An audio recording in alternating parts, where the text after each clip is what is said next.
Seeing that it's 8:30 and that we have a full quorum, I'd like to call the Law and Government Committee meeting to order. Kathy, can I have a roll call, please? Campbell. Here. Sauger.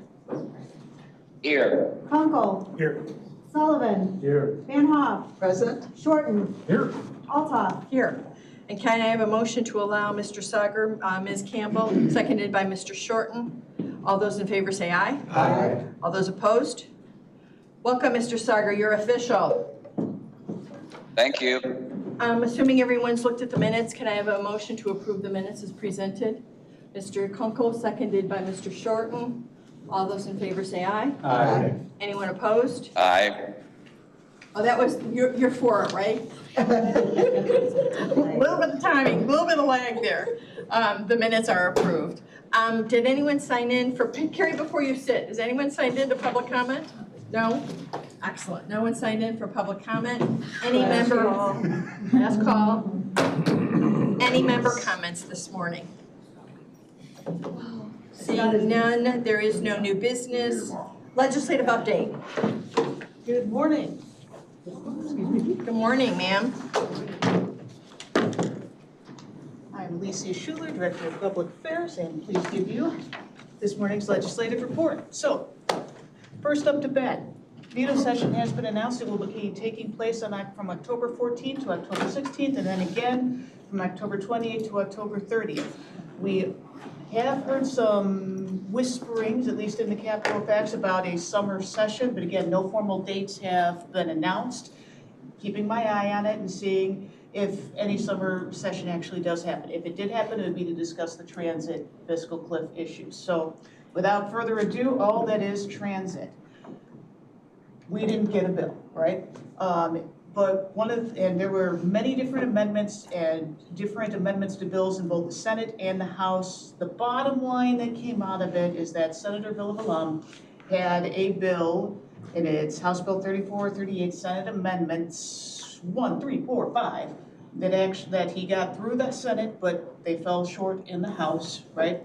And again, one of the big things for our purposes is understanding that the majority, to get the majority of actions through for transit purposes in the new Northern Illinois Transit Authority, sorry, I'm getting a little complicated here, which is the new version or the new name for the RTA, would be either 15 votes, right, or 12 votes if they have 2 out of 5 votes from each faction. You know, your governor's office, city of Chicago, Cook County, or the college to pass any major actions, right?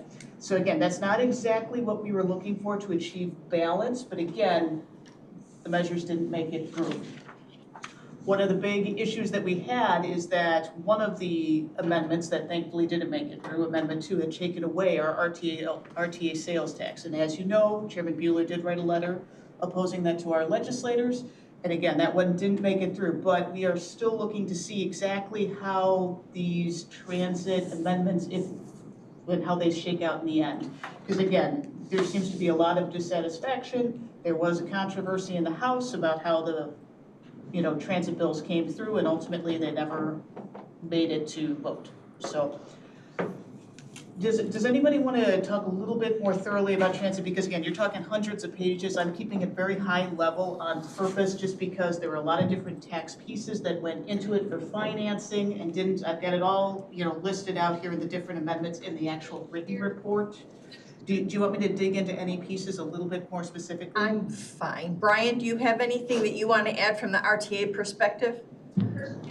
Yeah, just a couple of things very quickly. I first want to thank you, Alicia. I think you did a nice job of kind of summarizing the complex set of issues that remain out there. It is interesting that the original bill, Villabalum's bill, did pass the Senate with several amendments. I think as we look at those, there is a positive effect of the efforts by the chair and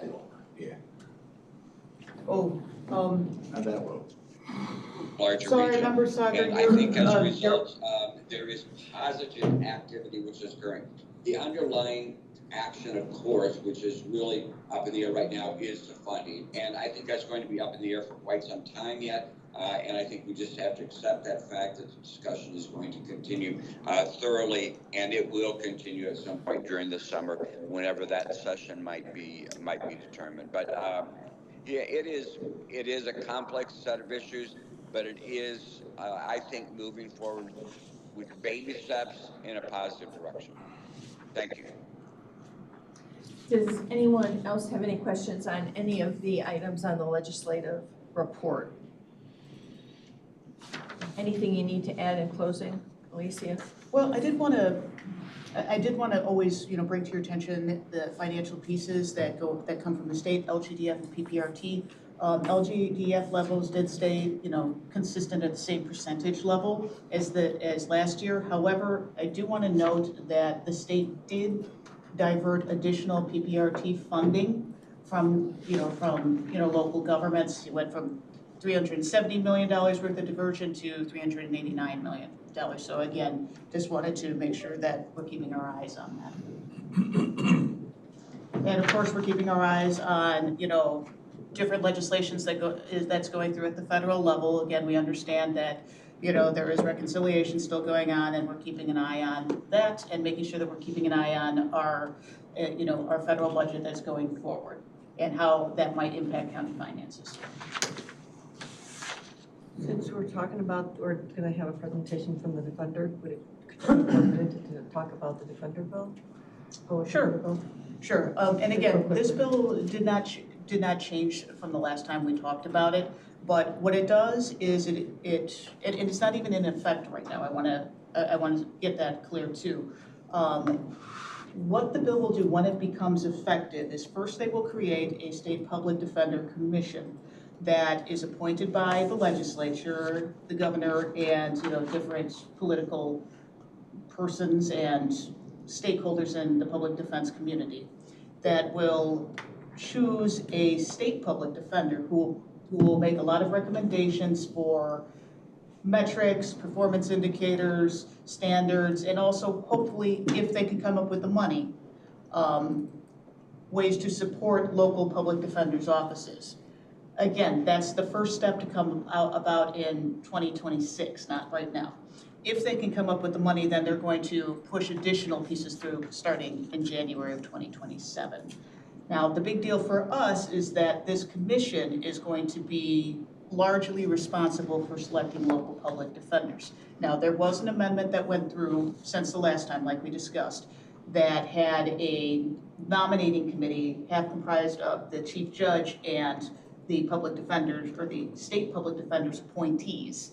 And they would put a nomination forward to the State Public Defender Commission, which would then choose the actual local public defender. But again, this isn't effective yet. So just putting that forward. Thank you. Any other questions? Thank you very much. Really appreciate it. Staying on top of it. Routine consent agenda. Does anybody want anything removed from the consent agenda? If not, I'll take a motion then to approve the. I'll make a motion. Did you want to move anything off? No. Motion by Ms. Van Hoff, did it right? Yeah, right. Seconded by Mr. Kunkel to approve the routine consent agenda as presented. Can I have a roll call vote, please, Kath? Van Hoff, Yes. Sullivan, Yes. Kunkel, Yes. Sauger, Yes. Campbell, Yes. Shorten, Yes. Altough. Yes. Thank you. Madam Chair, can I make a Yes, note? please. Item 7.1, the security measures for the coroner's office. When that gets reposted and goes to finance and the full board, it will require a supermajority. That's an error on your resolution right now. It will take money from outside of the operating budget and from the public defender's fund and moving it into the operating budget. When we repost it, it'll be supermajority. A supermajority here or at the county No, board? at full county board. Okay. Thank you. There is no presentation this morning. There is a discussion. Dan, you want to tell us about the state probation services? Actually, it's going to be a team approach. I see that. I said Dan and And two people came. Two for the price of one. Good morning. Thanks for having us today. So we are here to talk to you about some changes to pretrial services that are up and coming. The judiciary and the Department of Probation and Court Services have determined to have Office of Statewide Pretrial Services, commonly referred to in Illinois as OSPS, provide pretrial services to the 22nd Judicial Circuit.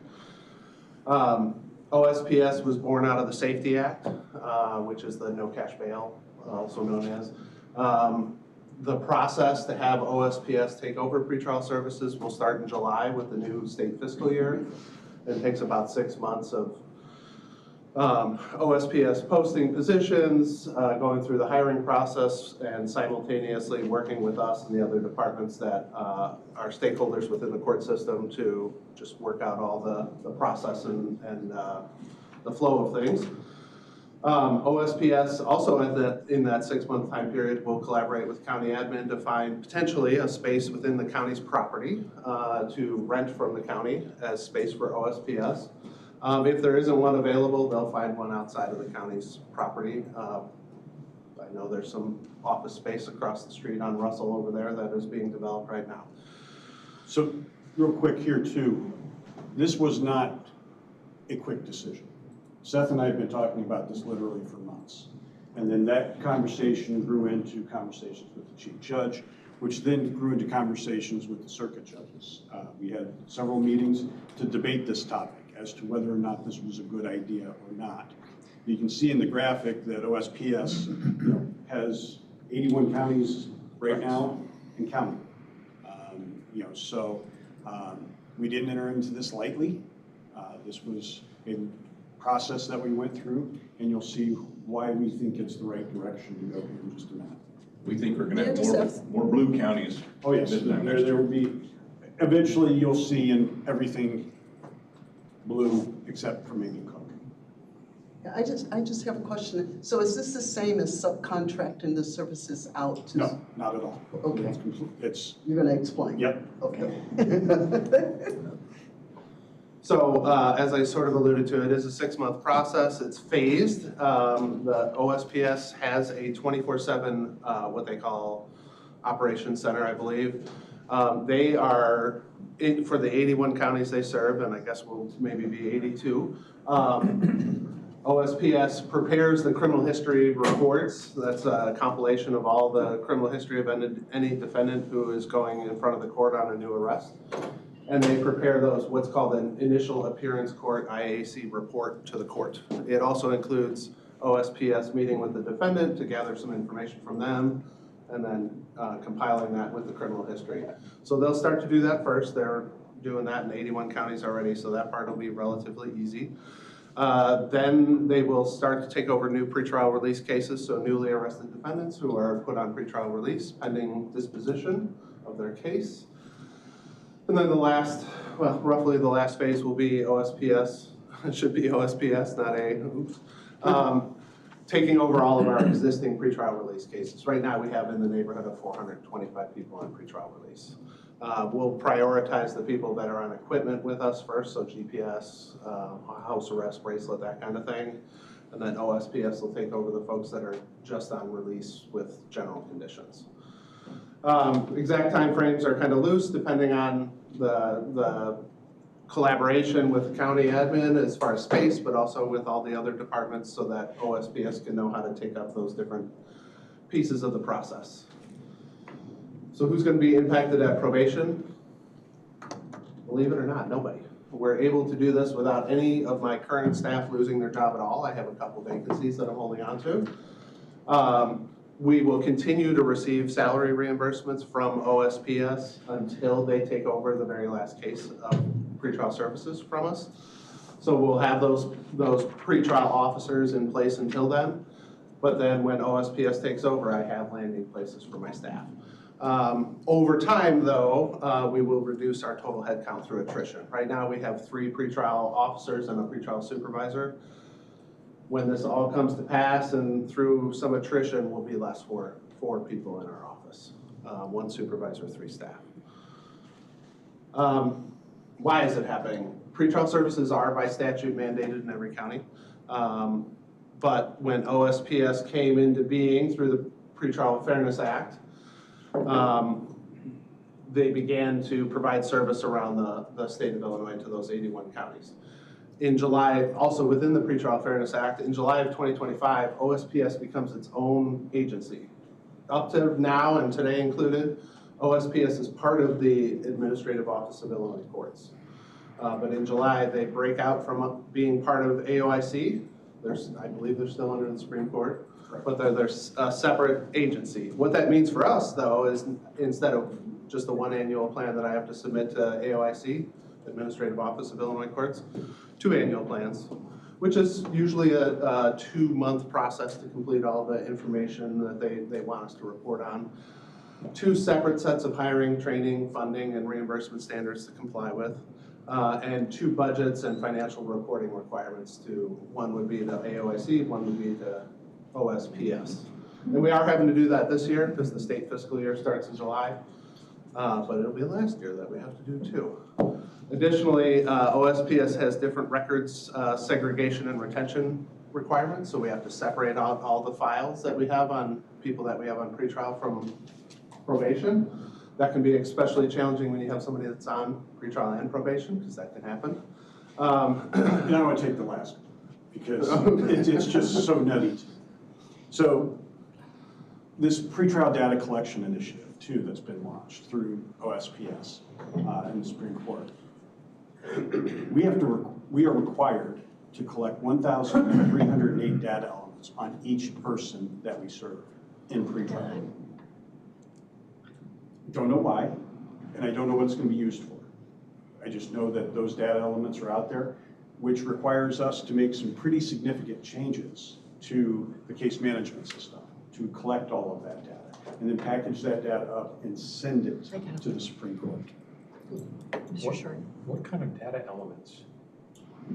If you can think of it, it's in there. It's everything from demographics, cases, charges, sexual orientation, identification, Results of their drug tests, yeah, just whether they showed up or not, failure to show up for court, everything you could possibly think of, somebody put on the list, and it ended up on the data reporting requirement. I'm sorry, Greg, Okay. is this a beginning? This is an initial, so maybe over time it might be pared down? Or you think that this is gonna be? Nothing's going down. It's only grown. And we have this, I mean, just as a quick aside, AOIC also has a probation data requirement that we are 97% or so compliant with, so we're in good shape there. They have this pretrial one, which we won't do because we're gonna let OSPS collect that data and provide it to themselves, I guess. And there's a problem-solving court data set as well that we have to collect information about clients that are proceeding through the problem-solving court in any of the 3 that we have. So this was an opportunity to not have to do all those things, at least in 2026 and beyond. Let's talk about the taxpayers. So in 2024, it cost the taxpayers of this county approximately $294,000 just in material costs for pretrial services. About $89,000 in just office expenses, another $175,000, probably a little more than that in the ankle bracelets that we have to put on people, and another $30,000 in drug testing costs. As you guys know very well, all those things rise over time. Every year, cost goes up a little bit, and so that cost would only rise, assuming we kept pretrial. We get salary reimbursement for pretrial positions. The state reimburses 100% of the salary, but none of the fringe benefit. So I just looked at the Bureau of Labor Statistics and took the average percentage fringe benefit cost as a percentage. So what that worked out to with the pretrial staff we have currently is about $77,500 a year. So adding that to the $294 cost the taxpayers of this county $371,000 to do pretrial services this year in 2025. Are they, just a dumb question, are they pretty good about reimbursement quickly? Or is there a huge, Yes. they are? Okay, thank you. They've gotten better. Historically, they dragged behind by 6 to 9 months. Now it's about 2 to 3. Where we send it, they get it back to us. Okay. As we kind of alluded to, under the Pretrial Fairness Act, a lot more people are on pretrial services. We started 2024 with 125 people on pretrial release. We ended 2024 with 450. So it was a huge explosion in the number of people on. And one thing just to point out here too, is that this isn't a one and done. Somebody's put on pretrial services, they are on pretrial services until that case is disposed of. That could be 9 months, 12 months, 18 months, it just depends on the case and how long it takes to get through the system. So it's this person coming in, having contact with employees, doing drug testing, the ankle monitors. So that's why it just keeps growing. Yeah. So with that, we figure that we would need 2 to 3 more officers in order to really continue to provide pretrial services if we were to keep it. Same kind of math and figuring here, but with those additional officers that we would need, going forward, it would cost this county roughly $415,000 a year with annual increases to provide pretrial services. So what happens when we give it over to Office of Statewide Pretrial Services? They cover the material cost, they cover the personnel cost. The court, and this was a key factor in this decision, can continue to function exactly as it has been. It can continue to order all the things that the court needs and wants to order on defendants, and OSPS will make sure that that happens. Not on this slide, but OSPS also defers final decision about whom they hire to the chief judge. The court retains a lot of that kind of control of the people working essentially for it through this agency, Office of Statewide Pretrial Services. But ultimately, we look at a savings of somewhere in the neighborhood of $350,000 to $500,000 a year that could be allocated to other needs of the department, the court, or the county. As I mentioned earlier, OSPS potentially could rent space from the county, and that would actually bring money in instead of costing hundreds of thousands of dollars a year out. So I'm going to turn it over to Dan at this point, because I didn't make these slides. So one thing about OSPS too, Chief Judge Feedier and myself, we had conversations with Chief Judge Gorman, who's actually the chief of the chiefs for the state of Illinois, about this process. Because one of the things we were concerned is whether or not the services that we provide, very professionally excellent services right now, we want to make sure that we're providing those same services, or we're going to get those same services. And Judge Gorman unequivocally said, yes, you will. They transitioned in Peoria County, had no problems with it, and it's been a smooth transition, and they've really not experienced anything that's gone wrong as far as the service level. So that's a good thing. And knowing Judge Gorman, if Judge Gorman felt that there was anything wrong, she would make sure that everybody knew it. So we're comfortable with this decision at this point in time. Now, at the same time that we have this opportunity, we've also got some challenges, and we've talked to Pete about this, and this has been a conversation that's been going on actually, I think, through the last budget cycle, and that's this psychological testing that the court is required to have done. So there are certain cases that DUIs, domestics, anger management, sex offenders, psychiatric, psychological fitness, and competency testing has to occur prior to sentencing, okay? There's no option. If it's brought up, it has to be done prior to sentencing. If they don't do it, it's a reversible error, or it could be a reversible error, effective counsel, whatever, that then means we get to do this all over, the entire case all over again, as opposed to trial. And obviously, if the person's indigent, it gets paid for by the county. So when I first started here about 17 years ago, the way it worked was you were a criminal defendant, go out and get your assessment. And so we were literally getting assessments from everybody. I could have anywhere between 12 and 20 different vendors out there that were providing these assessments at different costs. Some would cost $800, some would be $2,000 for the same thing. You never knew what the product was that you were going to get. So it's been difficult. In 2012, we moved to a contract model where we partnered with a local provider, went out to RFP.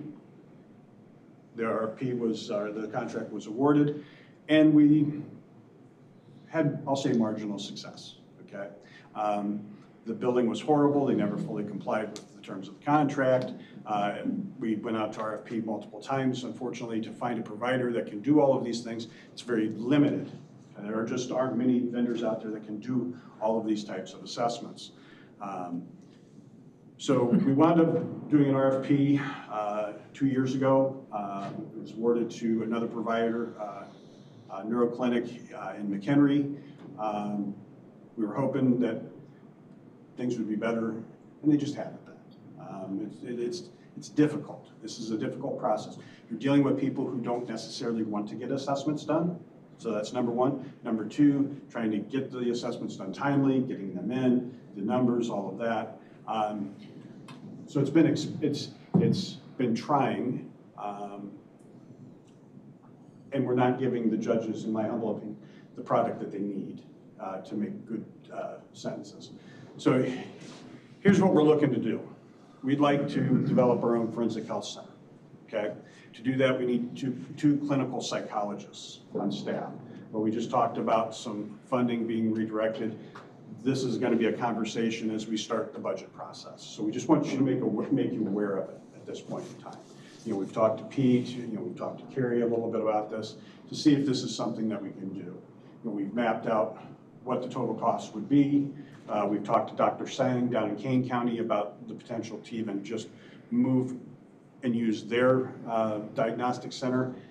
Fiscally, we're not able to do that. I mean, they charge $3,000 per assessment. And so it's just not, and we'll do hundreds of assessments a year.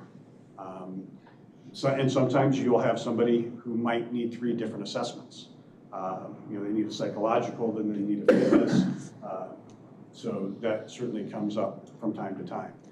So right now, we're gonna, after looking at the budget yesterday, I believe that $150,000 that we budgeted for potential redirected funds, that cost is actually gonna be higher because we're gonna blow past $150,000 that we're gonna spend this year just in assessments. I have no doubt of that. So if we have 2 clinical psychologists, the benefits, $50,000 for the ancillary costs. We use, Kane County uses interns for support personnel.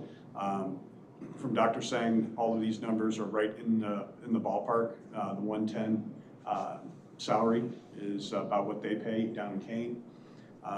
So you can see that even though we can move some of this money around, $250,000 for electronic monitoring that OSPS will take over, the cost of the assessments, juvenile detention and placement, we can redirect some of those funds. There's actually more funding available than what would cost to put on these 2 psychologists. Obviously, the one issue we've got to work out is space. We'll figure that out. But those, I mean, just those costs will continue to increase year after year. Yep, certainly. And even though we can redirect funds, once we redirect, those aren't going to increase. That's absolutely correct. Again, just clarifying that. Yeah. So that's always going to be, if we bring it in, and I'm not saying I don't like it, I always like controlling our own destiny, but if we bring it in-house, those costs are going to go up every single year. Correct. Okay. Yeah, they will. So I feel a little silly even asking this, but I know the sheriff's department, we have to do the psychological testing there for all of the candidates who are applying for to carry a gun, right? Correct. So I know for one thing that they have to do the psychological, that's the MMPI, and I think we pay about $300 for that or something like that. But I see here you have like more than just the psychological, you have several other tests that are being, but have you talked to the sheriff's department? Because, instead of us, if you bring this on board, then it would make sense that the candidates that are applying for deputy would go in and take the psychological through that, instead of us using a separate. I have no issue with that. Anytime that we can collaborate interdepartmentally, certainly. Yes. Sandra's back there, okay, yeah. So Sandra knows all about this, and Probably be able to get them in much sooner. I would who do you use? Matters usually we go to. And they're not doing a full biosocial workup, are they? Yeah, I'm saying $300, that's not even. No, and it may be, it's something, correct me if I'm wrong, it may be like maybe $350 or something like that. I know it keeps going up. Yeah. It could be even $400 by now. It's around there. But it is required, you know, and Absolutely. a lot of times we can, I say we, but when I was on the Merit Commission, a lot of times we could eliminate people by, you know, giving them that psychological, because Absolutely. like after we see the results of that, we can decide, well, we really don't want that guy carrying a gun or girl. Very true, very true. No, and, you know, some of the things that we've talked about internally is even, you know, with the problem-solving course. You know, is there something that we can do there to enhance that and those outcomes? So, you know, there's a lot of questions that we still have about this, and there will be conversations that will continue. Actually, there'll be lots of conversations over the next 6 months or so about both these initiatives with literally everybody, with the county board, county administration, state's attorney, public defender's office, everybody that gets impacted by this. So, you know, we think both of these decisions are the right ones, the right directions to go. You know, it makes sense. You know, the other thing too that you know, we didn't mention is that, you know, court services is over the last, I'll say 10 years, has made tremendous strides in how they do their work. We're not talking about compliance. Okay, when I started out as a probation officer back in 1999, it was all about compliance. You know, basically do what I tell you to do and stay out of jail. Well, now we're talking about modifying behavior, long-term behavior change. That's where they excel. That's the tools and the resources, the trainings, the money, you know, all of those things that have been put into court services to make things better for the individual, which then ultimately impacts community safety and betters the community. So moving this to OSPS lets them focus on what they're really, really good at. So again, while these decisions, you know, took time to get to, we do feel that both of these are worthwhile to pursue at this point. We appreciate that initiative as well. We really do. Just Any one final questions? question. How many counties did you say were using OSPS right now? Right now, 81. 81, okay. Who do we have, 102, 104? 102. And I think some of the other collars are probably on their way, just because of the same things that we're struggling with in this county, is financials. I mean, it's tough, and I know some of them are looking at that as an option. Any other questions from any of the other committee members? Thank you very much. I do. Oh, I'm sorry, Mr. Sager. We can't see you. We can only see the presentation. I apologize. Yes, sir. Not a problem. I just had a question with regards to the frequency at which reports are required from the state.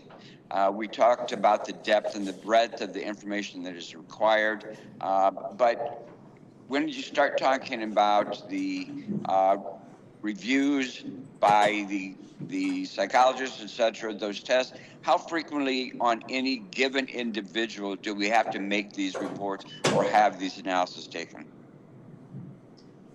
So every individual that is so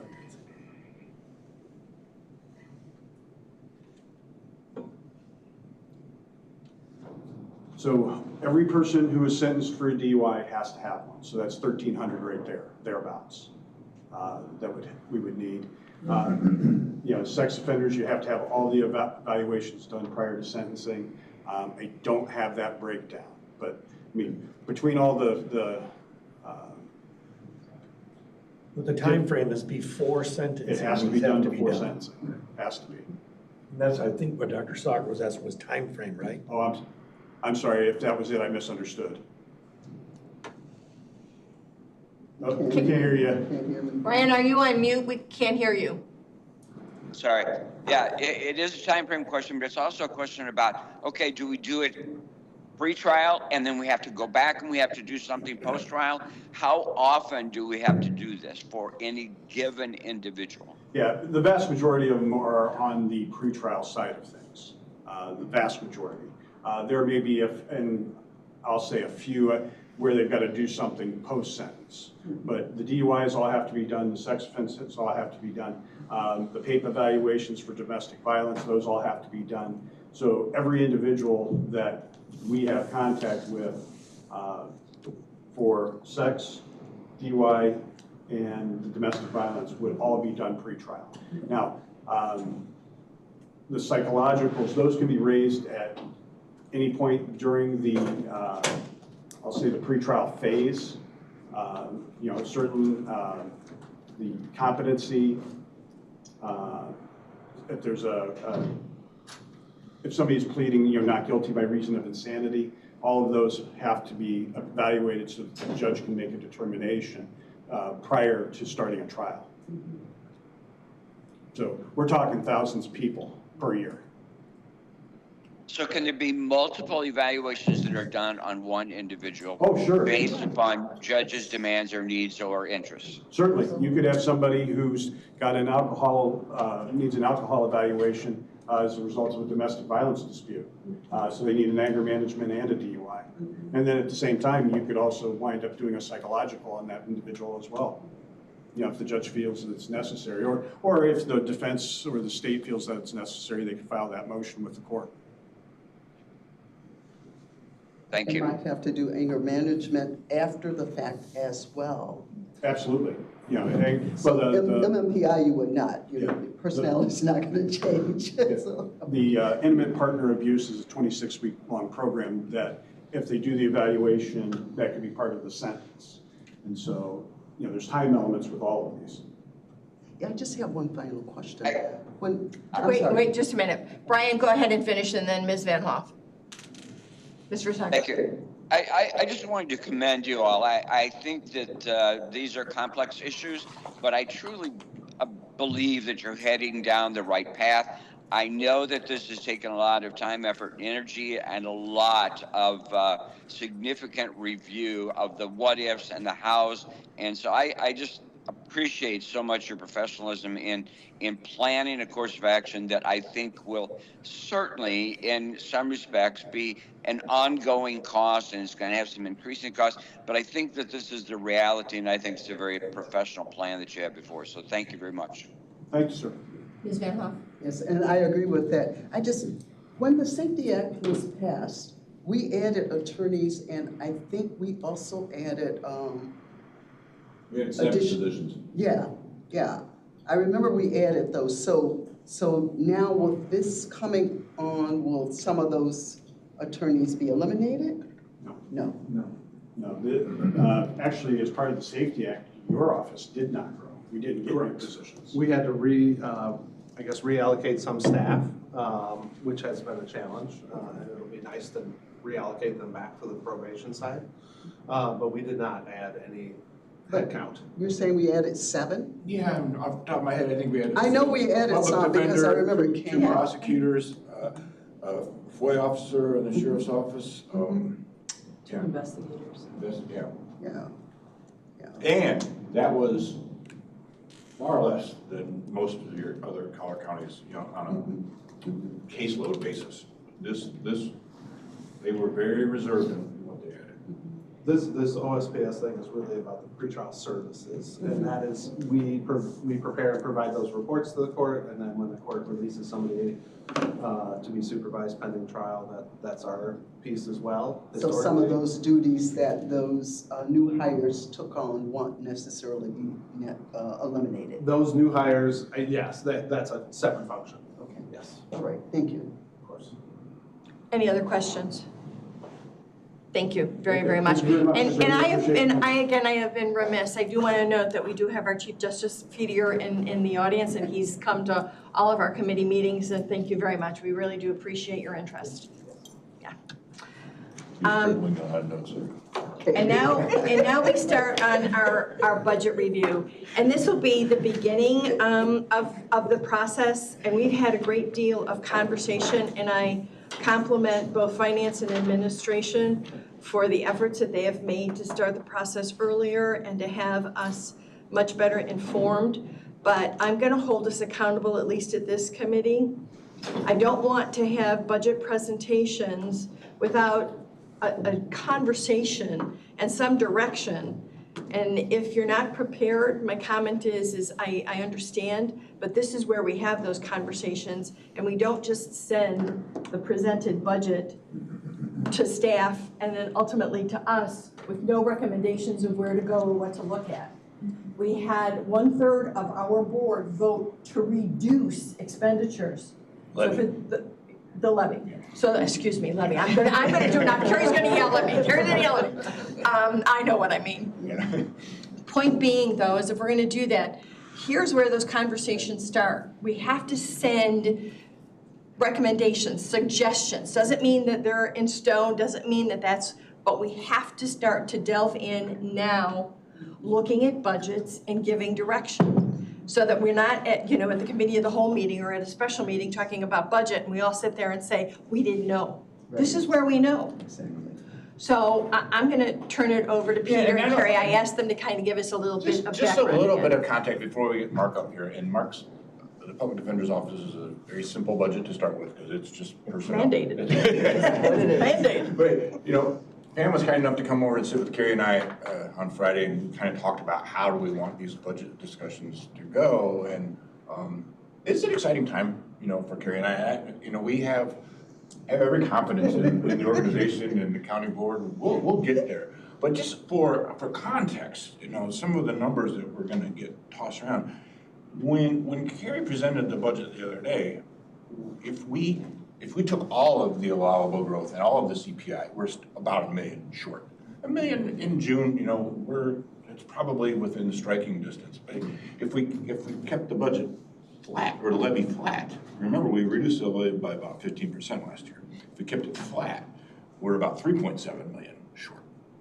If we went with the 3% reduction on the levy, then we're about $5.7 million short. And that starts to be a pretty big number to try and to work your way out. Do me one more favor. Say that all over again.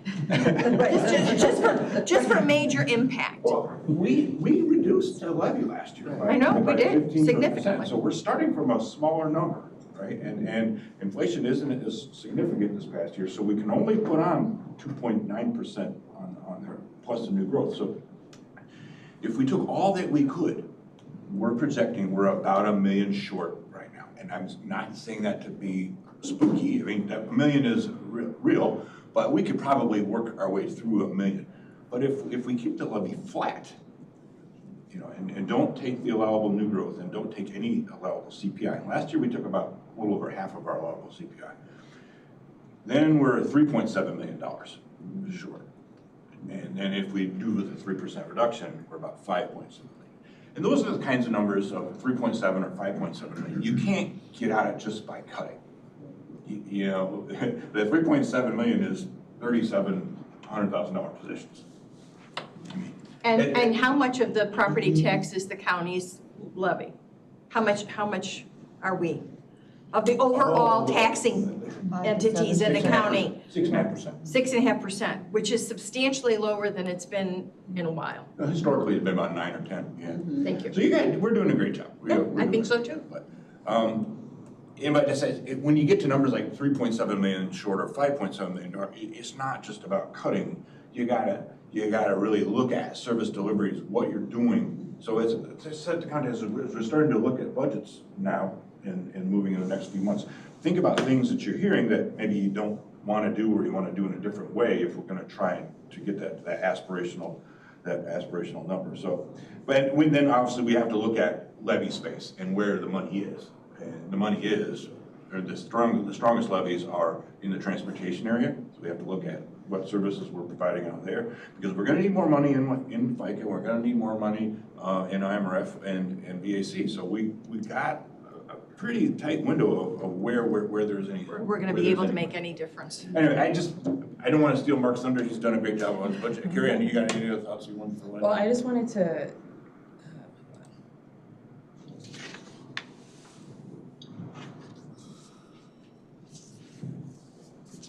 Just because, when we talked on Friday, it was a little bit about, re-going over some things that we talked about in the budget presentation. Because I know we throw a lot of information at you, Sometimes it's very detailed, you know, you're talking down into the weeds and the resolutions. Sometimes it's very high level, and I think that can be confusing or hard to put together. So I just wanted to kind of revisit a few of the things we talked about in the presentation at the committee of the whole, and then how that relates to what you're gonna see with these two budgets. Just so you can kind of start to see, you know, big picture down to little picture. You know, and the difference between budget and levy. Sorry. Sorry, I did that Friday too, I did it again, sorry. Well, I mean, you know, we kind of have joke, but I think that you guys hear a lot of different terms, and you know, what exactly does that mean, cutting the budget versus cutting the levy? So just to review, again, really high level, the different types of governmental funds. General fund and then our special revenue funds. So we have one general fund, 44. I guess I have something that's maybe helpful. In terms of growing the budget, you approved a resolution today, which will be a supermajority to add to the construction project for the coroner's office. That's increasing the budget, right? That's why we're gonna take money from the public defender's fund and put it into the operational budget. That's increasing the budget. It's not increasing the levy. The levy is the property Absolutely. tax. Yeah. So if you remember this slide, when we say general fund, you know, we use that term a lot because that's our largest operating fund. But really there is a lot that goes into that fund. So just for example, today we're gonna be hearing from the public defender and the emergency EMA.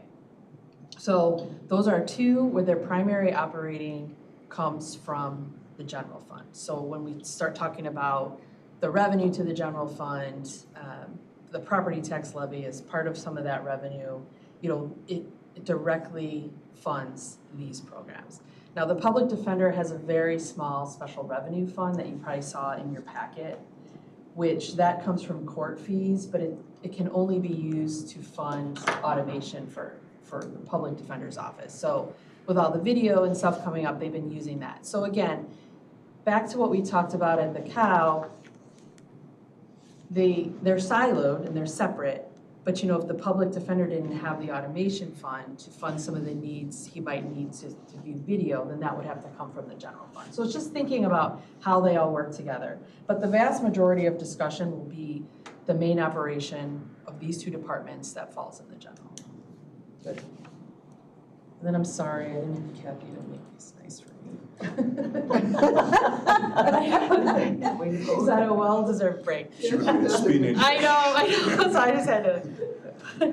So another thing, and to keep this in mind, whenever we talk about any of the general fund departments, for the personnel expense that you will see in the public defender and EMA's budget, those expenses do not include the benefits, so FICA, IMRF, and health insurance.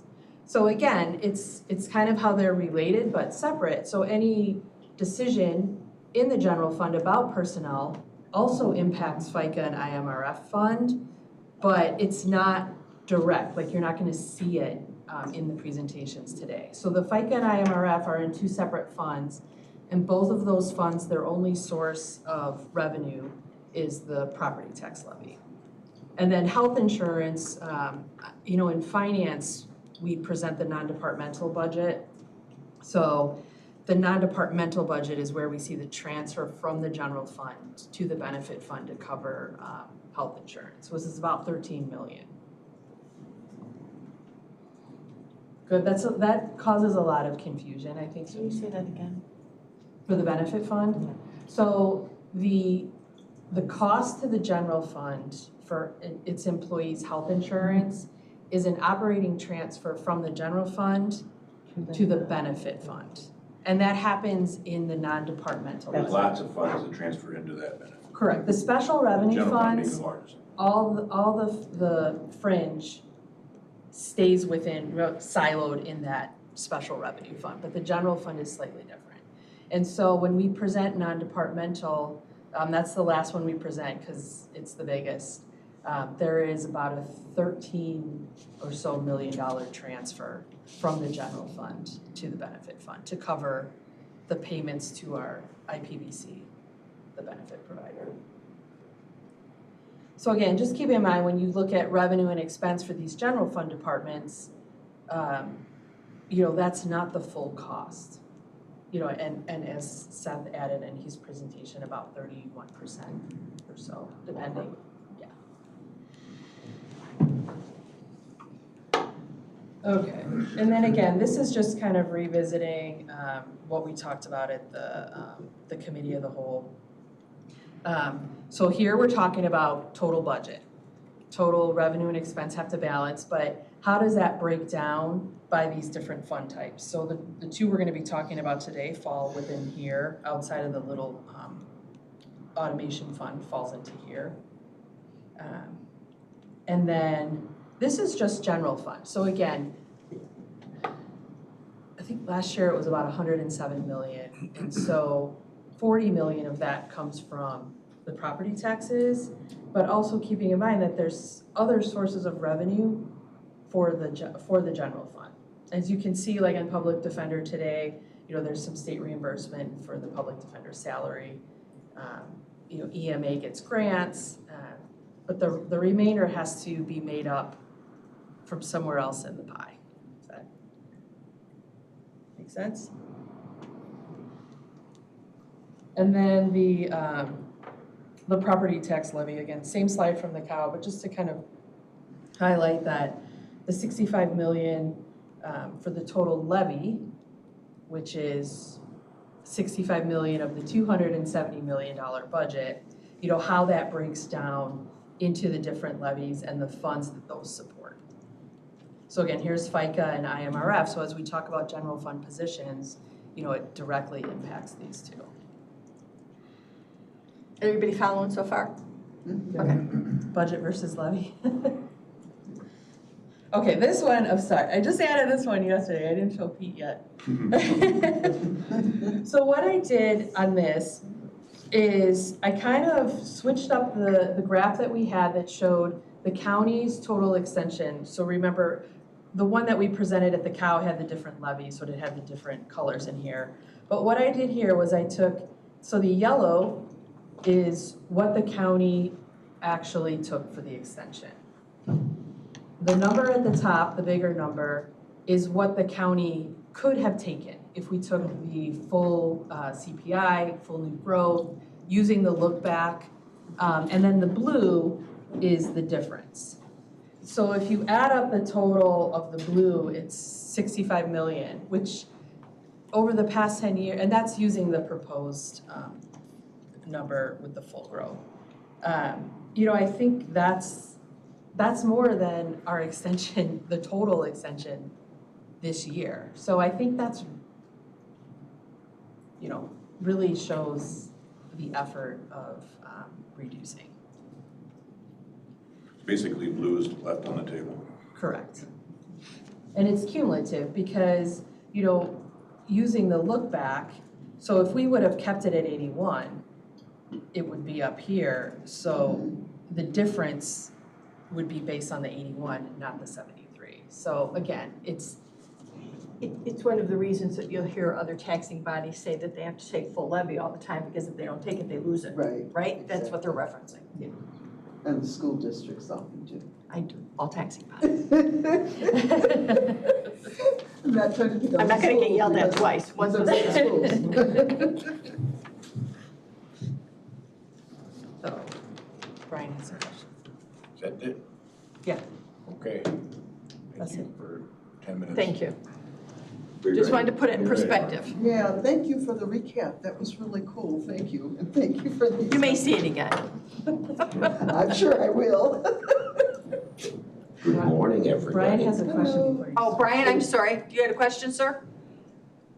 Yeah, no, I'm sorry, it's not a question. Comment. This comes from my professorial work over many years, and the fact of the matter is that I used to teach, and I think it is very important to reiterate what Peter said before, and I know that Carrie supports this, and the fact is that when you find yourself in financial status or condition where you have challenges balancing a budget of major import, you cannot, and I want to emphasize that, you cannot cut your way out of those challenges. It has to be a combination of managing costs, but also increasing your revenues. And too many times we believe that we can just cut our way into financial stability, frankly, growth and development. And it's not possible to do that. So I just want us to reiterate that, keep that in mind as we move forward. Yes, we can manage costs. And as a committee, we have the opportunity to assist in managing those costs. But we also need to understand that we manage through appropriate efforts to keep costs under control and yet at the same time increase our revenues. So I just want to put that, old professorial lecture out there once again. So I apologize for that, but I just think that Peter's point is so very important. Thank you. Good morning. Good morning. How's that Thank you. sound? Morning. Do you need me to- I will Fantastic. steal your. That was your, fantastic. No, that's fine. That's fine. I'm Mark Cook, the Public Defender, and presenting again a budget that I think is very simple because our services are mandated, and we kind of stick to our mandated services in McHenry County. So that's what the budget shows. You'll notice that the vast majority of it is personnel costs.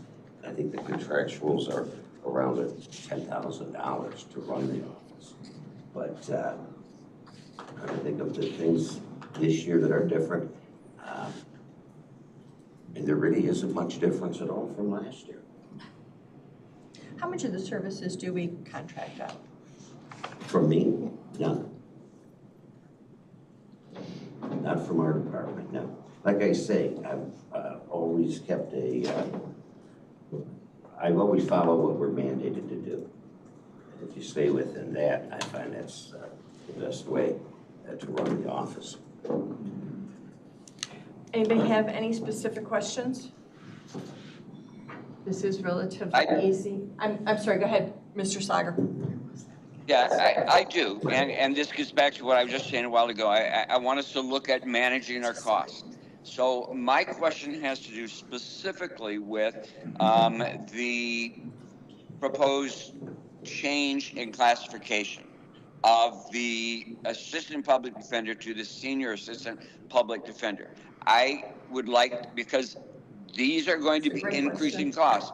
We are looking at moving individuals to a higher grade, if you will, a higher level position, which is going to increase salaries above and beyond what we might consider to be the normal salary increase that's approved by the county board. So I want us to start looking at those types of things relative to reclassifications.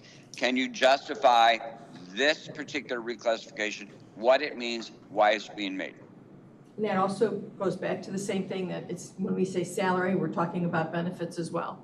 Want it to be comprehensive. Correct. So, And it's a good question Yep. and a good thing to bring up because you can sneak in increases through that if you're doing the budget, as you do the budget year. This particular one is an oversight on my part because this employee should have been moved up years ago, actually.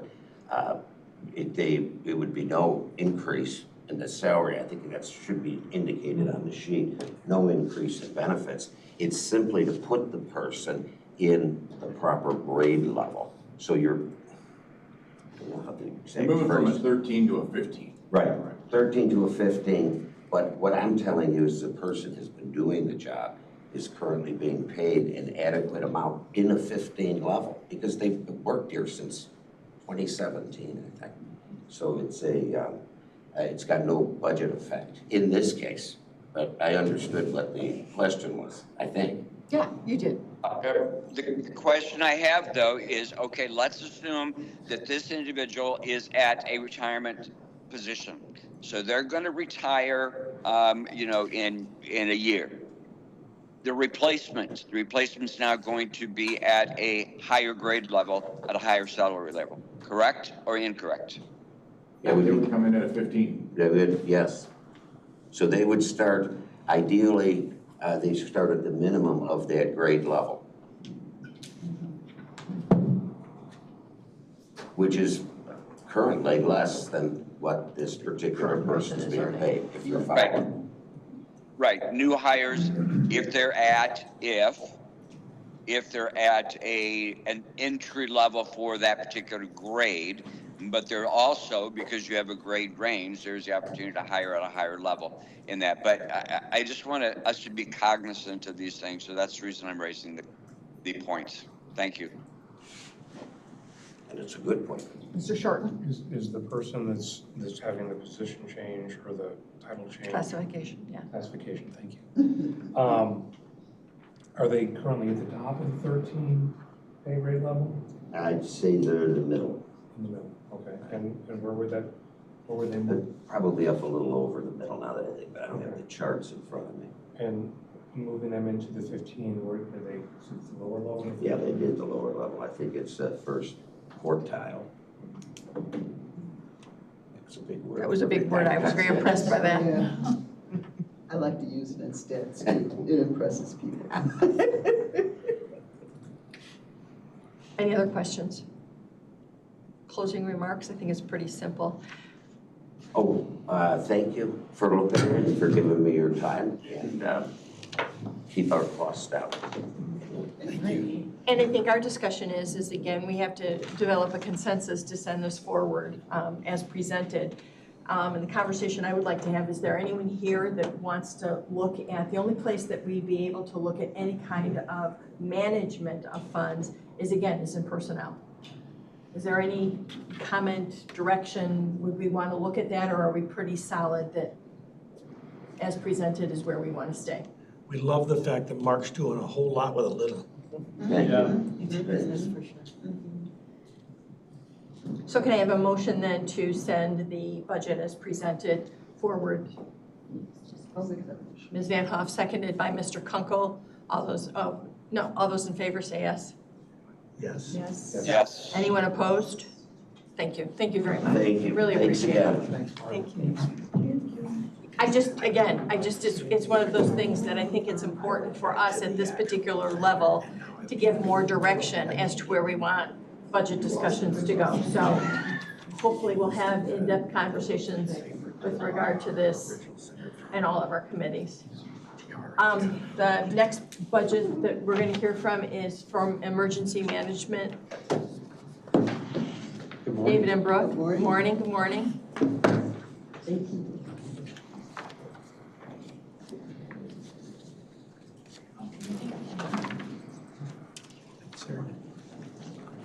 Thank you. Thank you, sir. One of these may look familiar, you may have seen it a couple months ago, but we wanted to remind you.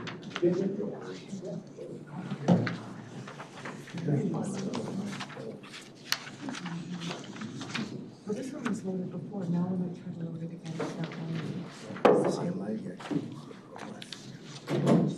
That's why mine's on my own. What's that? I said it's why I have my own. But I couldn't pull it. There it is. Shoot. Thank you. Good. All right. Oh my God.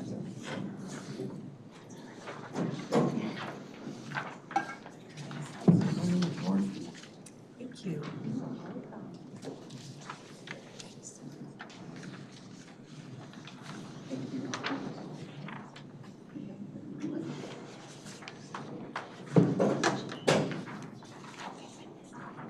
Ready, David? You want Sure. to start? Okay. I appreciate this time. I don't normally present in June, normally the whole summer, and I get to watch all my colleagues talk to you first. Mr. Sauger, talked about cost, and if you look at our budget and our overall budget, it's higher than it has been in past years, that I held solid for 14 years, but I added an employee, and we really felt that it was necessary, and I appreciate you approving that, because We actually added the employee. You made the suggestion. well, I Just thank saying. you. I appreciate it. But I wanted to make some points about what emergency management's done. The first thing, and I start every activation of the Operations Center with two questions. What are we morally obligated to do, and what are we legally obligated to do? And I looked at our budget the exact same way. And do we meet the moral and legal obligations of what we have to do? One of the sheets I handed out to you are all of the authorities, I call them authorities, all of the laws and the ordinances and the rules that govern what I have to do. So that's what our budget is primarily dedicated to, is to make that happen. In order to meet that in the last year, I had 3 different interns working for us under a federal program, paid internships, to supplement what emergency management does and not hiring people. All those dollars came out of the federal government. We used them here. We had them last summer. Sarah, we brought in as an intern. She was an intern for 6 months before we brought her on as a full-time replacing our planner.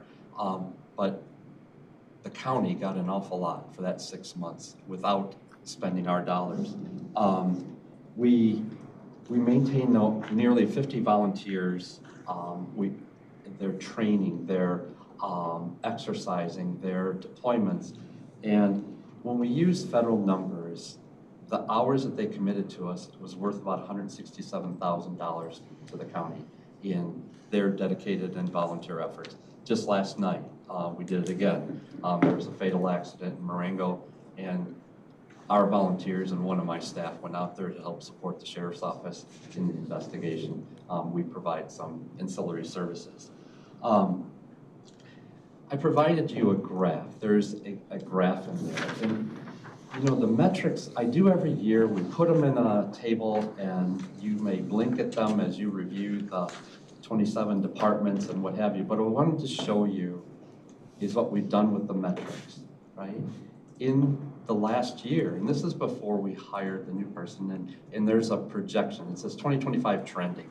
I took the 5 months I had data for, divided by 5, multiplied by 12, and that's what I got, was what we're doing with the money that you've allocated for us to try to do it. The biggest one that's gone up, Peter Dawson, who we hired as a resiliency specialist, has done an amazing job, is our community contact. He has been to every Home Depot, every Lowe's, many of our communities, the places that I was short-staffed that I couldn't reach out to. And I partially told you about that in February and March about why, right?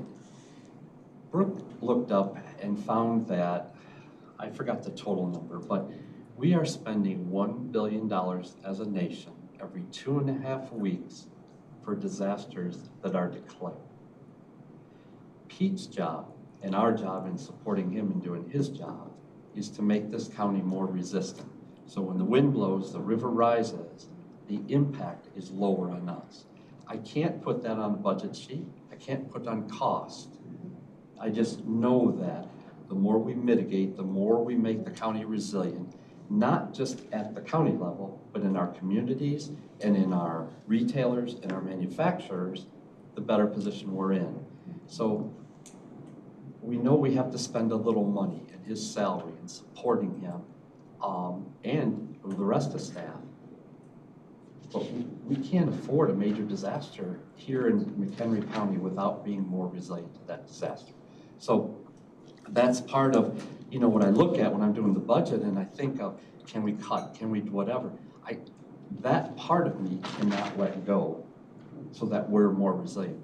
Our chances of getting a declaration, now the number I gave you, the $1 billion every 2.5 weeks, is for communities and states that get a declaration. It is very rare for McHenry County to be able to get a disaster declaration because of the formula is used by FEMA and what the Stafford Act mandates.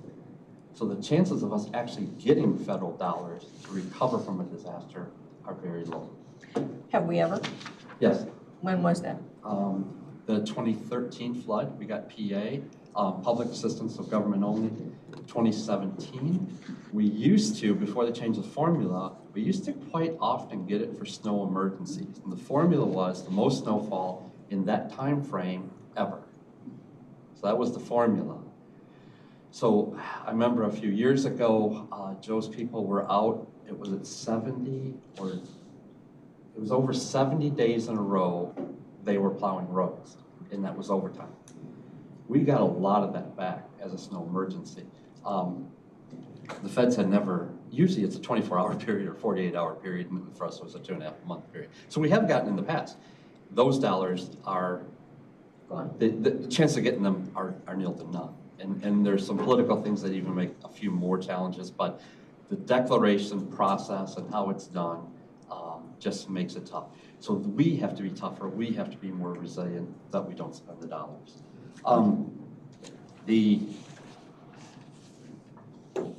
The other thing I looked at, and I talked to Carolyn about this a while ago, is I looked at the strategic plan, and I know it's changing, but how does what I'm doing support the strategic plan?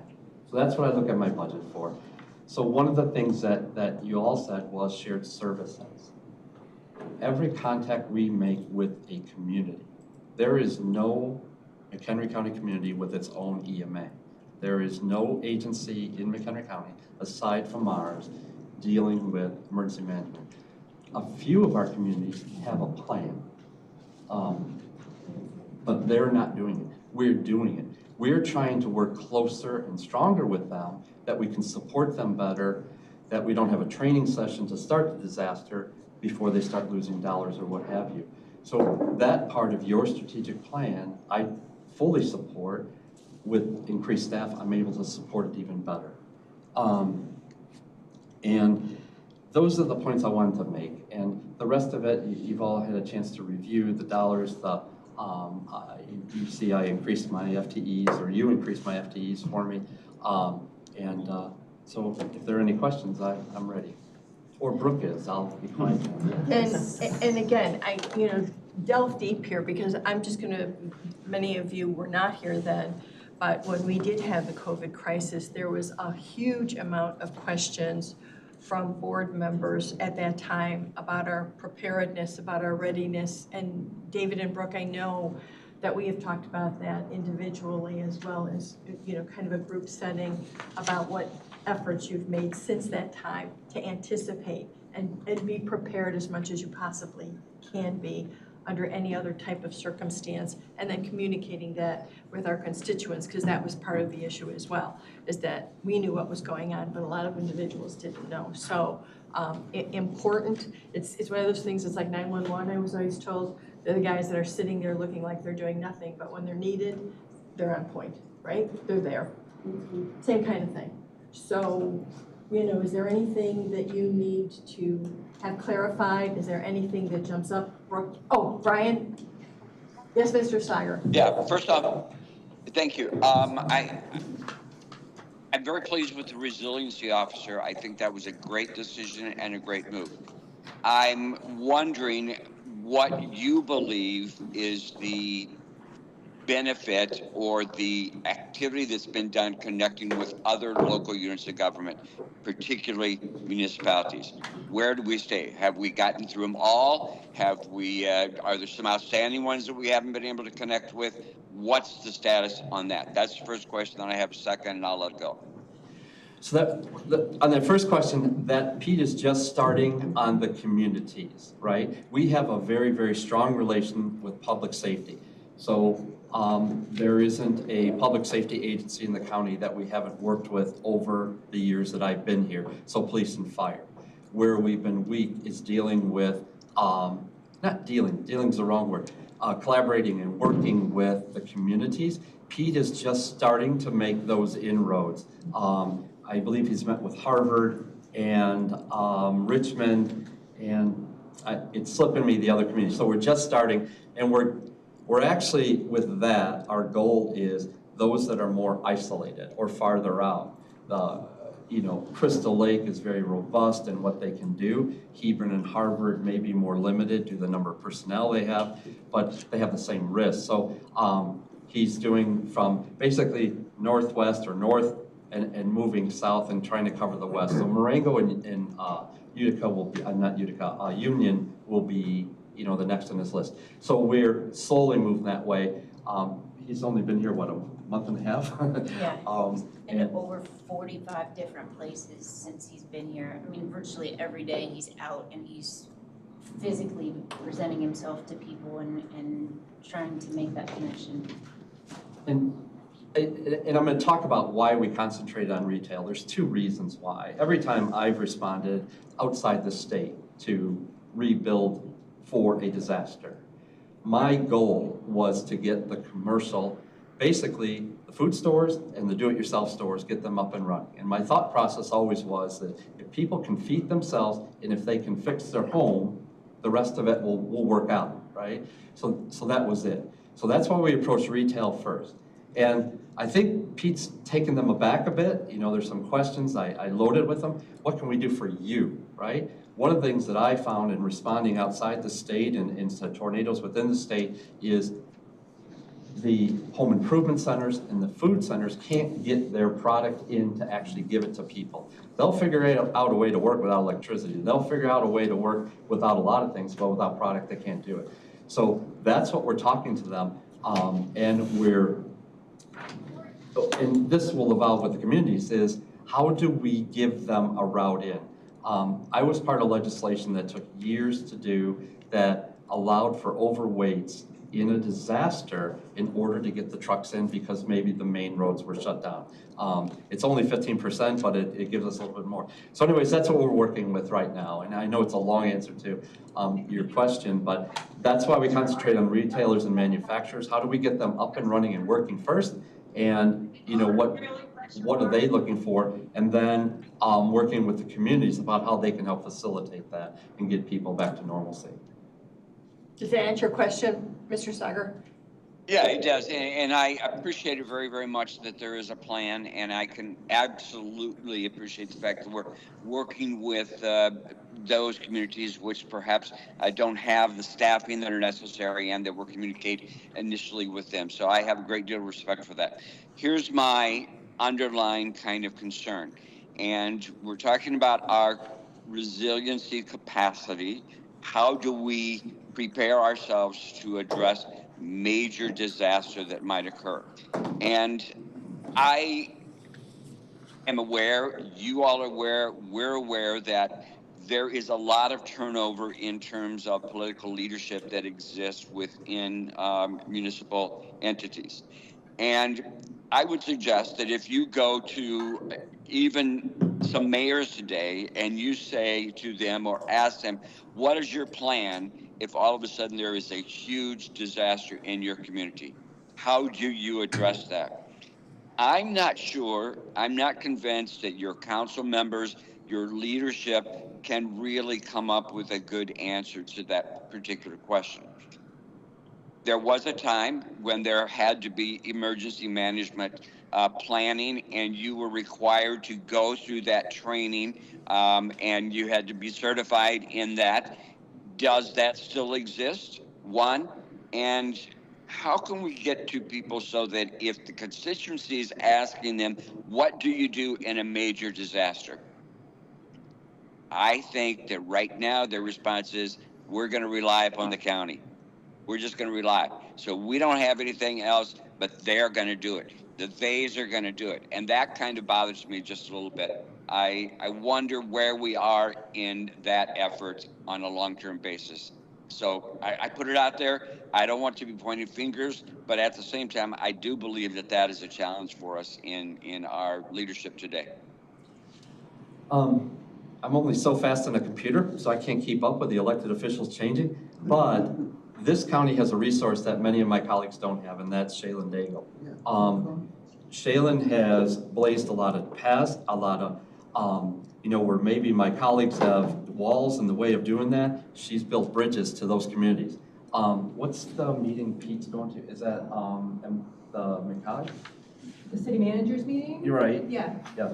So Shaylin's opened the door. She's inviting Pete into those so we can communicate, and especially after an election to make sure that the incoming elected officials are just as informed as those that left. The training you mentioned was very tactical training. It's still a requirement. They gave a fancy new name to it. It's NQS, National Qualification System. We have to meet it in order to get our grant dollars. The communities don't have to because those grant dollars don't exist.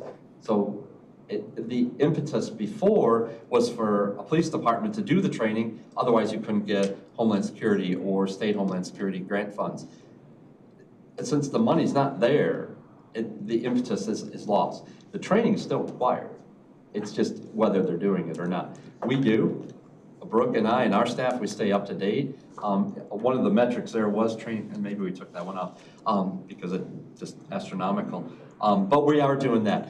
Working with Shaylin, Pete has been side by side with her in trying to reach out to the communities because that is difficult. And as you know, a lot of them are part-time. They're the Tuesday night board meeting and maybe a day in the office, and so it's really hard to get with them. So we're doing everything we can to reach out with them, and mainly through McCog and the managers. I forgot the name, sorry.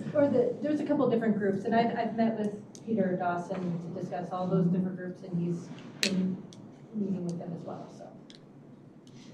There's a pathway. Well, through. I thank you for that response, and I just continue to believe that that's an important area. I think that all the municipal leaders should be trained in that program, regardless of funding connection. I just think that that is a logical resiliency preparedness approach we should be taking. And so I appreciate the outreach to do that with municipalities.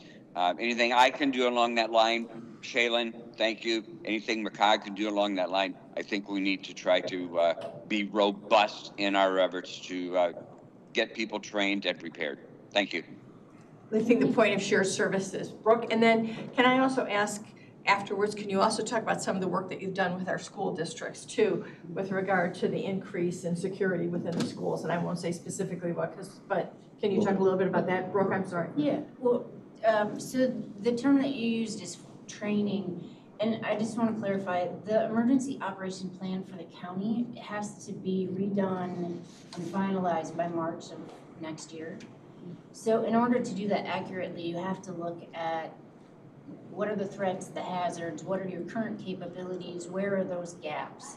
And it was the last iteration where we went through and we divided basically members of the community, municipalities, jurisdictions within the county, our partners, other public service entities. We kind of went and grouped organizations or people within the community in these different groups, and we brought them in and we said, what are your challenges? What do you anticipate being your biggest threat, or what challenges are you facing? And so when you take that feedback in, sometimes they don't know, sometimes they do, sometimes one jurisdiction has a greater concern in one area over another, and so you're taking all of that information in, and then you're educating them on what are the services that we can provide if that worst case scenario occurs. And a lot of what Pete is doing is, yeah, he's reaching out to different manufacturing companies and different distributors, but essentially those are the services or the resources that people will need post-disaster. So if we have those connections in place, or a list of those entities in place, when we meet with the different jurisdictions, we're in a better place to say, did you know that within your community you have organization A or B, and that they are willing to partner with you and kind of help bring that gap to a smaller gap. So there'll be education in that sense that will be ongoing throughout the end of this year and into the spring, but it's not like a formal training, it's more collaborative, like education session. Yeah, yeah. So, Mr. Sauger, it took a long time, but if there is a disaster, McHenry County EMA used to do the damage assessment for everyone. That's no longer the case. The McHenrys and Crystal Lakes and Algonquins of the world, working with us, figured out a better way to do that at their own local level, and then we put it all together and get it to the state and then the federal government. So we've come along with those three communities primarily. We look to do that everybody can do their own, and it's better if it's homegrown than it is county level, but we coach them through it and we help them through it. And in answer to your question about the schools, you brought up COVID earlier. COVID brought us tighter with the school districts than ever before. At one point in time, Pete and I and Scott and Alicia were on the phone with the district superintendents at least once a week and maybe more often in the beginning. We really made a team there, and we've taken that team and continued it.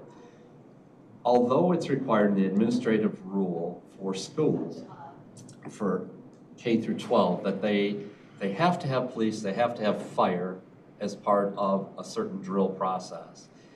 They could only have EMA. They only had to invite us if I asked them. So I made formal requests. And then, yeah, sometimes they did and sometimes they didn't. With COVID making that relationship, there are a few districts in the county that we don't meet with. We just met with Harvard. Sarah Bowen, our planner, and I met with Harvard on probably, I think, the best program for dealing with school violence, evacuation, reunification. Harvard's going down that path.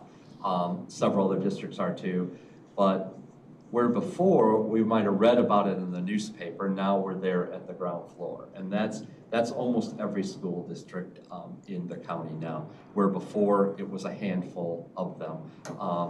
I feel very fortunate for our students here in the county because they have some dedicated professionals that are worried about it. What I most appreciate when we go to these districts for these safety reviews, that's the one-day shot. There's more to it behind there, but that one-day shot. Before, it may have seemed like a checkbox.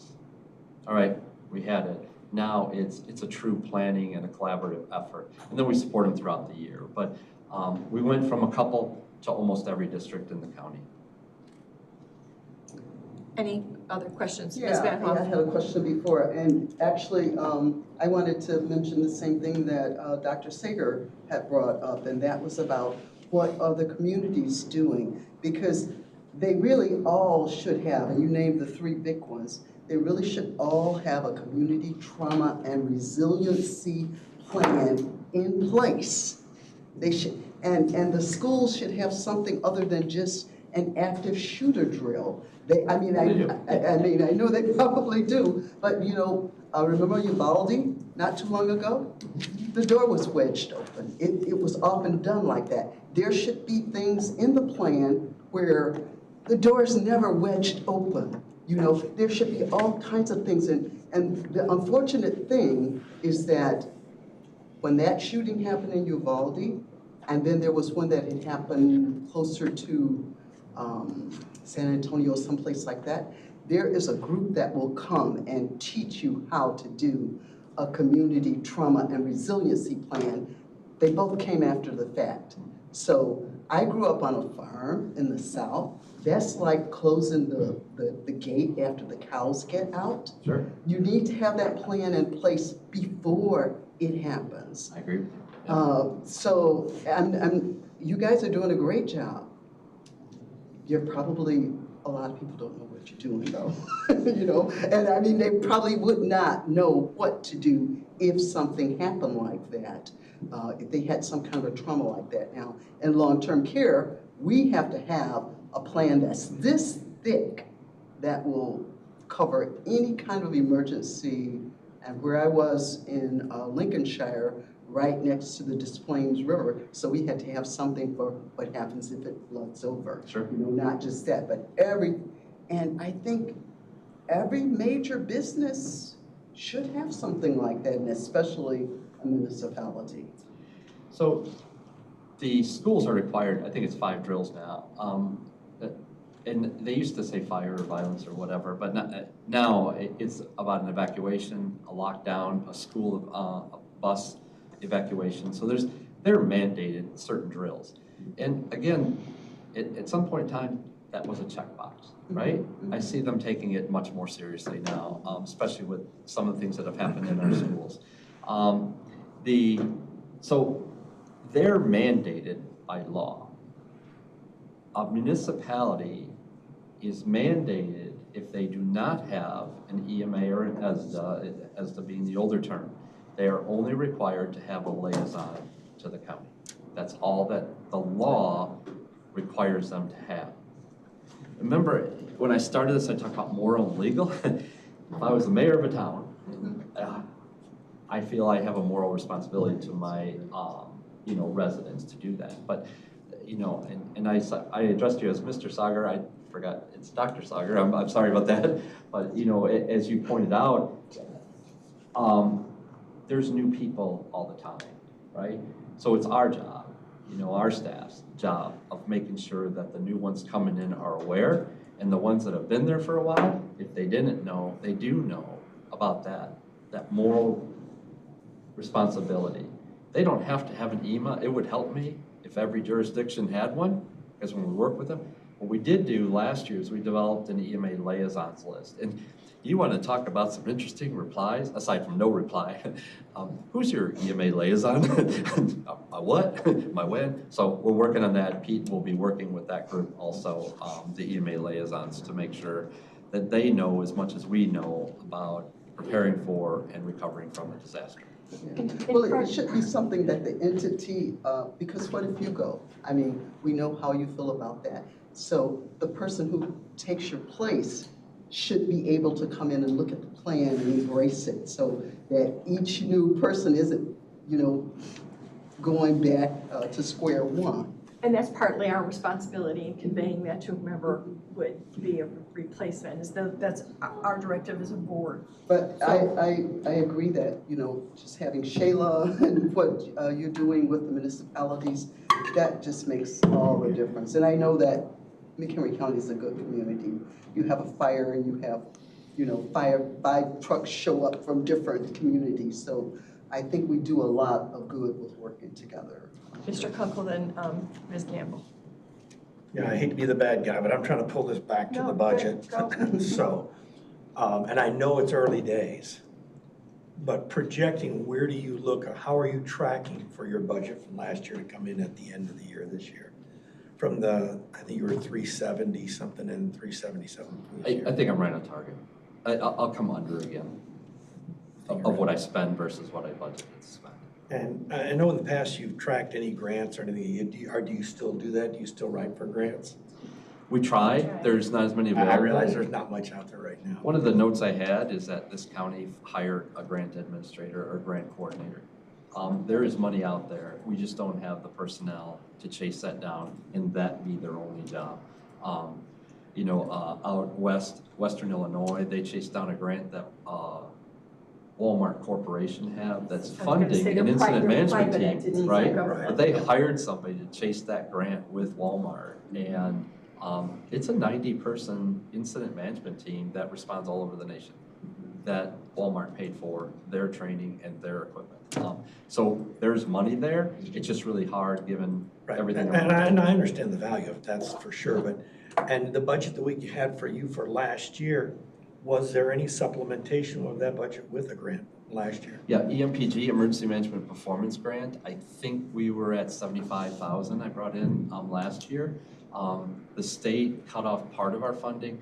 I used to come to you with another one every year, and it was, we called it fifth quarter. We, the coordinators around the state, called it fifth quarter. And what it was is those of my colleagues who could not meet the requirements of being an accredited agency was put back in the pool, and those that did meet it got a portion of that. One year, several years ago, or a few years ago, I actually got double what we normally get. They gave us an additional $70,000 or $80,000 in addition to our base grant of somewhere between $70,000 and $75,000. But the state last year sucked that away. Or 2 years ago, they took that away. There is some other money out there. It's just hard to chase it down. We're going to apply for what we called, it was the LEPC grant, and I came to you for approval to apply for that. The feds have not announced a notice of opportunity for funding that's normally released in February. It was not released. So that would be, we were looking for about 40,000 out of them for that, and that did not, it has not been released yet by the feds. Right, but that's always the balancing act with personnel. It's like a sheriff or a chief of police. They go from their transition in their occupation from being an actual law enforcement officer full-time to being an administrator almost full-time and then law enforcement. So that's kind of a balance on your part, if you can chase some of that with the people and dollars you have. I'm not pushing any of that now, I'm just trying to see how much of that carries over to us for now for 25. So, and nothing on the horizon then for 25. Nothing extra, no. Okay, thank you. We'll keep looking. Good question. Ms. Campbell? So when we talk about resiliency and what Dr. Sagar was talking about and working with the community, I mean, I think one of the things we've seen is that that's been really hard to do over time with the staff size that you've had. And so when we bring in you've kept your staffing flat for a long time and have done, excuse me, a phenomenal job in spite of it. And so, and I know with Peter coming in, and a lot of that is in terms of getting the word out to municipalities and working with Shaylin and McCog and everything else. I mean, what Peter's been doing, I mean, it looks like he's reached out to 20 communities and 14 townships just in the time that, you kind of reached out to me. And meeting even with some of our departments like our county animal control and talking with those agencies and those departments and those community members about what kind of training might they need. How can we work together? I've noticed over time attendance at our LEPC meetings, our coordinating council meetings is going up. I mean, and I know you're working with a very close relationship now with the American Red Cross, and we had that program come in last time. And so it's in adding one person, there is an added expense to the budget. But I think the payoff is going to be huge in terms of providing that resiliency for the county as a whole as we move forward. And some of those dollars, hopefully we can find. That idea of a grant writer is an interesting concept. So I've just been really impressed with, so far, the work that's been done. And I'm excited about being able to have that better coordination in this area. And I truly appreciate that. And add on to yours and where did I come in budget, for last year.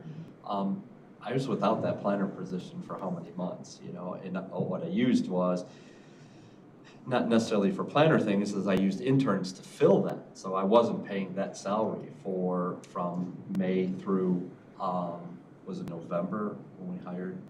So, that was another chunk that went back, and I used interns, and their value can be high for specific tasks and not necessarily there's not a lot of people walking around that have EMA planning experience, so we use them to do other things, and then we patched, on the planner side. So that was another way that we came ahead last year. We really can't keep up with the volume of work that is being thrown our way right now. I mean, it's a benefit that people are saying, hey, we now know that you're there and we can call on you for help, but at the same time, that means that workload is only just exponentially increasing in a lot of different areas. And if we didn't have Pete right now, making those connections, that's what he's devoted to. It's been like no good deed goes unpunished. There it is. Okay, Mr. Shorten, did you have a question? And then Mr. Kunkel again, please. Yeah, just on the general fund revenue 94, there was $100,000 came in 23-24. Is that the state funding? Correct. That's EMPG, Emergency Management Performance Grant. Okay, and that's no longer a thing. No, the base is the 75 to 80,000. Okay. There was other grant fund, and I'm not sure how it fit in. I don't know if it's combined there. We also got grant funding to do the hazard mitigation plan. That was about another 70,000 that I got a grant to do that. And just, and I should have done this on the previous one, but please. Just along the conversation of we're moving this forward, the increase in expenses from the appropriation in 2025 to what's budget is about 52,000. That's all in the salary from the new? Primarily the salaries. Okay. Which is about a 14% increase. I'm not questioning, I'm just calling you. Exactly what I want you to do. Mr. Kunkel. Yeah, and I'm not questioning either, but we do tend in these committees to get wrapped up in the accolades of our people. McHenry County people do a great job. You guys do a fabulous job. But we get wrapped up in that rather than figuratively in the numbers. People think, oh, Matt's a hatchet cut guy. No, I'm not. I'm an ROI guy. I'm a return on investment. At some point, it may become wise for the entire county, for sure, in your department, to go chase other dollars to bring more people in. Because when you're at the point where your people can't do the load, like we just gave the sheriff's department deputies last year, he can use more, but we have to figure out how to pay for those without going back to constituents and saying, we need more money, okay? So that's my processes. And I'm just looking at the dollars, because like Mike, I've already done the addition of your new personnel. What is our return on investment as a county, as taxpayers, for that investment in that person? I understand he's doing great work and that's good, and it was actually a hole that we're filling. So we haven't actually had a net gain ROI with you guys. We're just making up ground. And a lot of departments here in McHenry County, nobody's fault, but a lot of departments are the same thing, making up ground. So it limits the places we can cut, but it doesn't limit the places that we can actually profitize or find a way to make more revenues for us. And again, perfect. That's the conversations we should be having here. I mean, and it is a balance, the accolades versus the cost. Mr. Sager, did you have another question, sir? Okay. Anyone else? Ms. Campbell? Well, talking about return on investment, so, well, one thing we know is that if there's a disaster, the return on investment is that you are investing upfront in order to mitigate those huge costs that come in at the back end. Of course, that's hard to, judge and everything else, right? That's insurance. Right, it's like insurance, Yep. right? And so, and that's an important thing to have. And if we are thinking about the fact that we provide these services to municipalities, we have this in other departments as well. Look at our bridge fund, when do we spend money on this bridge versus for one township versus not for another township, right? And so when do we provide, when is our sheriff the primary policing force for a community that doesn't have one of their own, but we're, whatever. And so as we work with these communities, I don't know if there's an option through maybe through Shailen or some kind of municipal partnership, county partnership, where maybe municipalities help to pay in for the services that we provide for Hence the additional revenue sources. Right. I mean, and if we're doing this all by ourselves, is there a way that we can maybe, coordinate this so that we get some help from the municipalities that we're helping? Just a thought. Everybody's playing with their budgets. I think I mean, let's be very honest. That's exactly what this is. I know it is. Everybody's but- doing that. Yeah.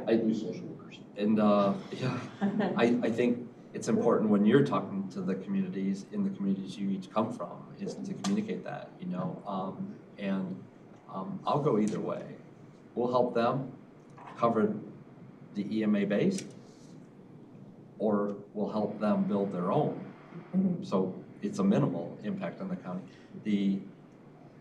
The problem for an ROI with what we're doing is you don't see it until that solid waste stream hits that rotating device, right? Right. Yeah. Right, and it's like insurance, because you don't see anything with that insurance unless you have to garner it to get it. Correct. But you can have a really good insurance agent who's always looking to cut your costs, look at your overhead, look at how you're doing business in order to make that work. And that's kind of what I'm saying in terms of the budget.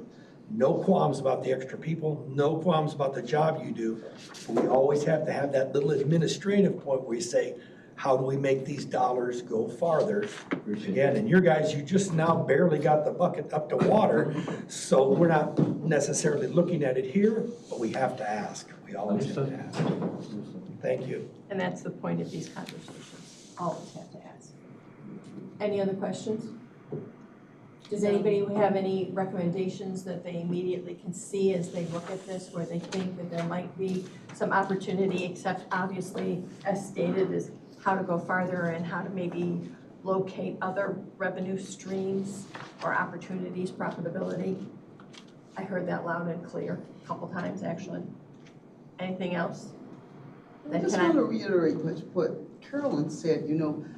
The goal here is to save lives when we're talking about something like this. So sometimes you know, you can't just be looking at, you know, the return on your investment, because if a person dies, or something, a trauma like that happens, you're gonna be paying money in the long run for it, you know.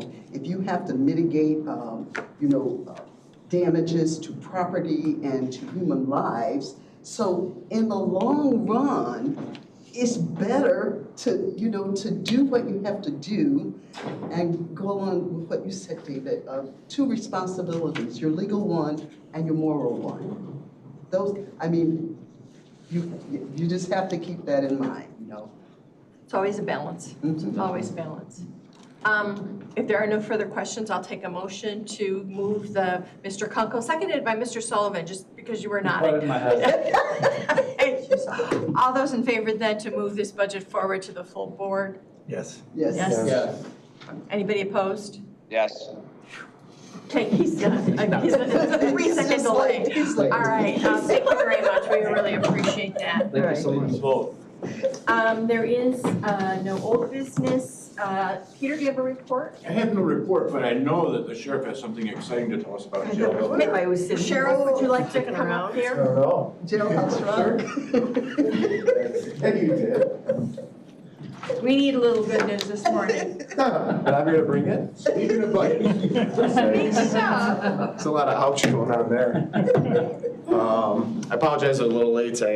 My daughter had her ortho appointment, and then we had 2 fatal crashes out west again. So we're dealing with a lot going on with West. We'll try to figure out a little bit of a campaign and try to knock that down. So I apologize for being here a little late. Jail healthcare. So this week, is it later this week? Thursday? Friday. We have Thursday. Thursday's a walkthrough, right? Yeah. Thursday there's a walkthrough with vendors that are up for that RFP for the healthcare, because that's up in November with WellPath. One of them is Mercy Health, and it sounds like our partnership will hopefully, or our communication has been very well received by Mercy Health. And I think the benefit of having a local hospital is that the care, you know, the care, if it needs to go outside of the walls from the jail, it's continuous, they're speaking the same language. But I also think that they will provide care within the walls so that they don't have to inundate their hospitals as opposed to just pushing it out. So it's gonna be an interesting process here. So I'm hopeful that communication, like I said, has been great with them. So we'll see what it looks like come Thursday with some vendors, and hopefully How many do you have?